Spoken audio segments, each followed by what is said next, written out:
میں نے کہا مجھے یہ تو بتائیں کہ امام حسین کے ساتھ حضرت مسلم بن عقیل کے ساتھ اصل بے وفائی کن لوگوں نے کی تھی؟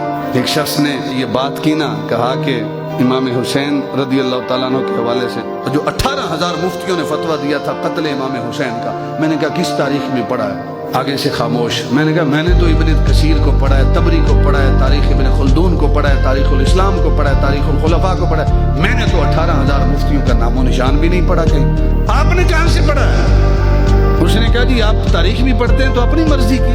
میں نے کہا بھئی آپ اپنی مرضی والی تاریخ مجھے دکھا دیں، میں اس میں پڑھ لیتا ہوں، لیکن پھر بھی خاموش۔ میں نے کہا مجھے یہ تو بتائیں کہ امام حسین کے ساتھ حضرت مسلم بن عقیل کے ساتھ اصل بے وفائی کن لوگوں نے کی تھی؟ ابن زیاد تو تھا ہی بدبخت، یزید تو تھا ہی لعین، عمر بن سعد تو تھا ہی بدبخت، شمر تو تھا ہی بدبخت، ان کے مقدموں میں تو تھی بدبختی۔ اصل بے وفا لوگ کون تھے؟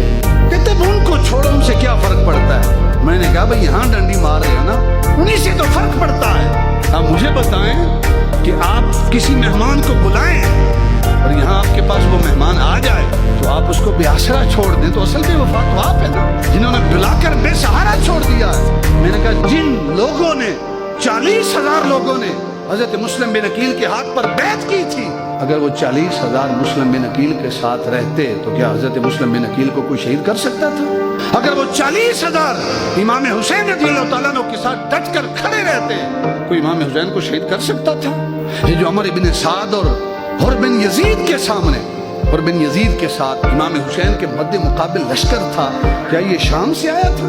یہ تو وہ کوفے والے تھے جنہوں نے پہلے بیعت بھی کی تھی اور بعد میں امام حسین کے سامنے کھڑے ہو گئے۔ امام حسین نے جو میدان کربلا میں خطبے دیے ہیں، آپ وہ خطبے اتار کر پڑھے تو صحیح۔ آپ نے کیا ان خطبے میں نہیں کہا کہ بھئی مجھے خط کس نے لکھے ہیں؟ یہ خط پڑھیں، مجھے کس نے لکھے؟ یہ تم لوگوں نے خط لکھے ہیں۔ آج جب تمہارے خطوں کے اوپر بھروسہ کر کے میں آ گیا ہوں تو آج تم نے یزید کا ساتھ دے دیا، آج تم عمر ابن سعد کے ساتھ کھڑے ہو گئے ہو، ابن زیاد کے ساتھ کھڑے ہو گئے ہو، دنیا کے لالچ میں، پیسے کے لالچ میں، اقتدار کے لالچ میں۔ ابن زیاد نے عمر ابن سعد سے کہا تھا کہ رہ کی جو ساری سرزمین ہے میں تجھے دیتا ہوں، اتنی سرسبز و شاداب سرزمین ہے میں تیرے حوالے کرتا ہوں، تم نے کام کیا کرنا ہے؟ بس امام حسین کا سر تن سے جدا کر، کام صرف ایک ہے۔ یہ سارے پیسے کے لالچ میں آ گئے تو کہتے ہیں جی اس سے کیا اثر وگار پڑتا ہے کہ کنہوں نے خط لکھے تھے انہوں نے بے وفائی کی تھی؟ یعنی میں نے کہا اصل بے وفا تو وہ لوگ تھے، کیا کہتے ہیں کہ کوفی لا یوفی، کہ کوفے والے جو ہیں وہ وفا کرنے والے نہیں ہیں۔